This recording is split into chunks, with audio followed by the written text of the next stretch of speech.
ஸ்ரீரங்கம் ஒரு தரிசனம். நம்ம எல்லா காளியம்மன் கோயில், பத்ரகாளி அம்மன் கோயிலில் தொட்டில் கட்டி பார்த்துருக்கோம். பூட்டு போடுற பழக்கம் உண்டு. முனீஸ்வரன் கோயில், கருப்புசாமி கோயிலில் பூட்டு போடுவாங்க. இங்கே விஷ்ணு, ஸ்ரீரங்கம் சுக்கிர பகவானுடைய ஆதிக்கம். இங்கே சட்டமுனி சித்தர் இருக்கார். இந்த இடத்துல கொடி கம்பத்தில் இந்த தூண் மரத்தால் ஆனதில்லை, ஒரு கல்லால் ஆனது. இந்த தூண் இயற்கையான ஒரு தூணானது. இந்த தூணில் பிள்ளை பெற வேண்டி குழந்தை பாக்கியம், அந்த தொட்டில் கட்டுவது, ஒரு எதிரிகள் தொல்லையாக அதுக்கு ஒரு பூட்டு போடுவது, எதிரிகள் தொல்லையை அதோடு லாக் ஆகிற மாதிரி. அதே மாதிரி ஒரு வேண்டுதல், எனக்கு இது நல்லபடியே கிடைச்ச உடனே அதை நான் திறந்து விட்டுறேன், எனக்கு சக்ஸஸ் ஆன உடனே அப்படின்னு சொல்லி அது ஒரு வேண்டுதலுக்கு பண்ணக்கூடிய ஒரு சக்தி. இங்கே ஒரு சிறப்புமிக்க இந்த ஒரு பீடத்தில் ஒரு வழிபாடு.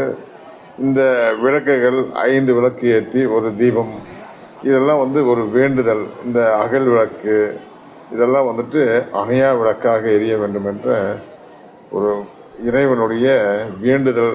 நமக்கு அந்த கோபுர தரிசனத்தை நேராக பார்த்தோன்னா நமக்கு கிடைக்கக்கூடிய சக்திகள். இந்த தங்க கோபுரத்தில் மகாவிஷ்ணுவுடைய மேலே அந்த பவர் அங்கே மேலேருந்து அப்படியே சேட்டலைட் மாதிரி அதோடைய ஒளிகள் கதிர்வீச்சு கிடைக்கும். இதெல்லாம் இறைவனுக்கும் 9 பிளானட்டுக்கும் இங்கே உள்ள சம்பந்தங்கள். கிரகநிலை, யாருக்கு எந்த கிரக தோஷங்கள் இருந்தாலும் இங்கே போனால் சரியாயிடும். அந்த மாதிரியான ஒரு சக்தி வாய்ந்த ஒரு சுக்கிர பகவான் ஆதிக்கமிக்க ஒரு ஸ்ரீரங்க கோவில். இது எல்லோரும் தரிசனம் பண்ணணும். இந்த இடத்துக்கு போகிறதுக்கு நமக்கு ரொம்ப புண்ணியம் பண்ணியிருக்கணும். போகலான்னு நினைப்போம், நான் போக முடியாது. இதை சப்ஸ்கிரைப் பண்ணுங்கள், லைக் பண்ணுங்கள், ஷேர் பண்ணுங்கள். நன்றி, வணக்கம்.